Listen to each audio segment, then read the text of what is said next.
আসসালামু আলাইকুম। আজ 1 জুলাই 2025 সাল।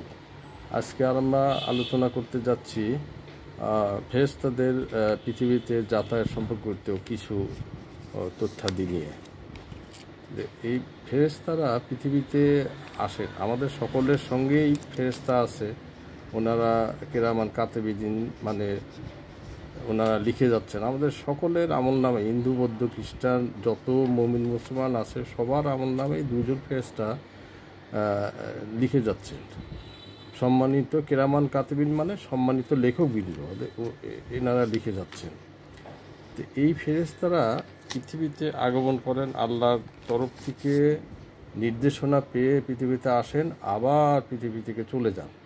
তো ওনারা পৃথিবী কিন্তু যে কোনো জায়গায় ওনারা নামেন না, একটা নির্দিষ্ট জায়গা দিয়ে ওনারা যাতায়াত করেন। আর সেই নামার জায়গাটা হলো মসজিদুল আল আকসার। ওখানে ছকরা পাথর আছে, ছকরা পাথরের সঙ্গে ওইটা আকাশের আল্লাহর আরশের দিকের ঊর্ধ্বগমনের রাস্তা আর কি। ওই ছকটা পাথরের উপর দিয়েই ওখান দিয়ে ফেরেশতারা যায়। এই ছকরা পাথরের একটা সংক্ষিপ্ত ইতিহাসে বলা যায়।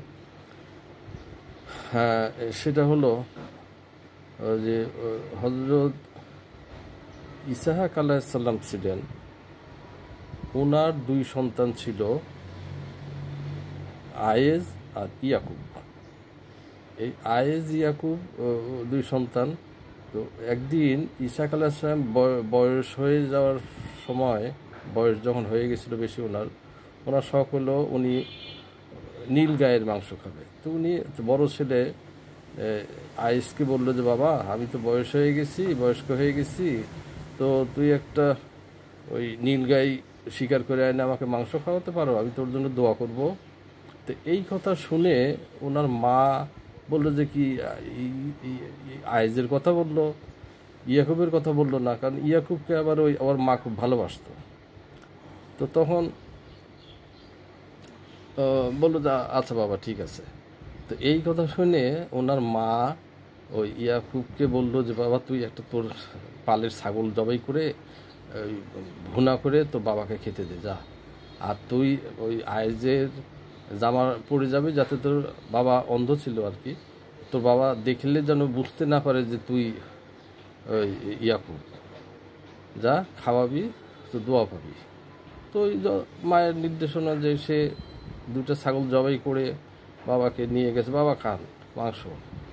আচ্ছা ঠিক আছে, খেয়ে পর দোয়া করলো। এরপরে যখন ওই নীলগাই শিকার করে ওই আয়েজ এসছে, সে আবার খাবার নিয়ে আসছে, বাবা খান, নীলগাই নিয়ে এসছি মাংস। তো তখন ওই ইসহাক আলাইহিস সালাম বলছে, বাবা তুই না কিছুক্ষণ আগে আমাকে খাইয়ে গেলি। তো বলছে, না বাবা আমি তো আসি নাই। তখন আয়েজ বুঝতে পারছে যে এটা আম্মা এই কাম করছে। তো তখন ও ওইভাবেই তখন ওই বলতেছিল যে এটার আমি প্রতিশোধ নেব। তো ওর আম্মা একটু হয়ে গেল যে বড় ছেলে মনে হয় তাহলে আবার ওর ছোটো ভাইকে আবার কোনো করে কি না, অসম্মানজনক কিছু করে কি না। তো তখন ওর মা ওই ইয়াকুব আলাইহিস সালামকে বলে যে, বাবা তুই এখান থেকে চলে যা, তোর মামার বাড়ি ওই একটু দূরে, ওখান থেকে জেরুজালেম থেকে একটু দূরে, ওখানে চলে যা। ওখানে যায় তোর মামাতো বোন আছে, ওদেরকে বিয়ে করে তুই ওখানেই বসবাস করবি। তো এই এখন যাওয়ার সময় রওনা যখন দিছে, প্রতিমধ্যে ক্লান্ত হয়ে গেছে আরবের লোকেরা, ওরা পাথর পাইলে এক জায়গায় ঘুমাতে পারে। তো এক জায়গায় পাথরের উপর মাথা দিয়ে ঘুমিয়ে গেছে। তখন একটু সন্ধ্যা হয়ে গেছে, রাত্রি। তো এই সময় স্বপ্ন দেখতেছে যে ওখানে ওই পাথরের উপরে কিছু একটা যাতায়াত করতেছে, আসছে যাচ্ছে, আসছে যাচ্ছে, কিছু একটা যাতায়াত করতেছে। এবং স্বপ্নে দেখলো যে এক মানে বেশ উজ্জ্বল নক্ষত্রের মতো তো উনি ওই স্বপ্ন থেকে জাগার পরে ঘুম ভেঙে গেল। ওইখানে একটু ওনার কাছে তেল ছিল, তেল দিয়ে ঢেলে রাখলো, চিহ্ন করে রাখলো যে এই জায়গাটা কী করে। পরে আল্লাহ রাব্বুল আমিন স্বপ্নে দেখি যে, বাবা তুই এটা পবিত্র জায়গা, এখানে তুমি একটা মসজিদ বানাও। এরপরে উনি যাই হোক ওই কথাটা মনে রাখছে, ওখানে ছকরা পাথরের উপরে, পাথরটা আমরা ছকরা ওই পাথরের উপরে তেল ঢেকে রাখছে। তেল ঢেকে রাখলে পাথরটা চেনা যায়, ওটা নষ্ট হয় না। তো তারপরে উনি চলে গেছে, যাওয়ার পরে অনেক দিন পরে এখানে ওই ছকরা পাথর ওখানে এসে উনি ওই ছকরা পাথরের উপরে মসজিদ নির্মাণ করলেন। ওই মসজিদটাই এখন আল আকসা মসজিদ। এবং ওই ওই ওই ছকরা পাথর পাশেই আছে, মসজিদের পাশেই ছকরা পাথরটা আছে, এখনও আছে। ওই পাথরের উপরে এখনও ফেরেশতারা যাতায়াত করে। এবং এই যে ফেরেশতারা কিন্তু দেখা যায় না, আমরা খালি চোখে ফেরেশতা জিন এদেরকে দেখতে পাবো না। কারণটা হলো আল্লাহ পাক রব্বুল আলামিন ওনাদেরকে ওইভাবেই সৃষ্টি করেছেন। আমাদের দৃষ্টির দৃষ্টির ধারণ ক্ষমতা নাই যে ওদেরকে আমরা দেখতে পাই। তো যাই হোক, এখন এই যে ফেরেশতারা ওখানে নামছে, এটা তাহলে কীভাবে আমি বলতেছি যে ওখানে ওনা দেখা যায় কি? এখন দেখা যায় যেটা, সেটা ওই আলট্রা ক্যামেরা বা ওই যে আমরা এখন সিসিটিভি ক্যামেরা যেটা বলি, সেটা তো ধরা পড়ে, সেইটা দিয়ে ক্যাপচার করা হয়েছে যে ফেরেশতারা ওখানে নামতেছে উঠতেছে। এবং ফেরেশতার একটা অবয়ব, ফেরেশতারা কিন্তু বিভিন্ন আকার ধারণ করতে পারে। যেরকম রাসূলুল্লাহ সাল্লাল্লাহু আলাইহি ওয়াসাল্লামের কাছে ওই ফেরেশতা আসতেন, উনি দাহিয়া কলবি একজন সাহাবী ছিল, বিশিষ্ট সাহাবী, ওনার রূপ ধারণ করে রাসূলুল্লাহ সাল্লাল্লাহু আলাইহি ওয়াসাল্লাম ম্যাক্সিমাম সময় এসেছেন।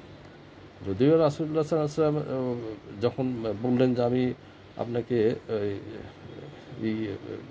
আপনার স্বরূপে দেখতে চাই, তখন অবশ্য দুইবার দেখিয়েছেন ওই ফেরেশতা জিবরাইল আলাইহিস সালাম ফেরেশতা ওনাকে স্বরূপে দেখিয়েছেন।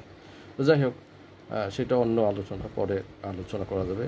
এখন ওনারা এই যে ফেরেশতা যাতায়াত করতেছে, সে আলট্রা সিসিটিভি ক্যামেরাতে ধারণকৃত, সেটা আমরা এখন একটু ভিডিওতে দেখব যে ওনারা কীভাবে যাতায়াত করেন এবং ফেরেশতাদের যে আসে কেমন তারাই, সেটা একটা ফেরেশতার কিছুটা অবয়ব আমরা দেখার চেষ্টা করব।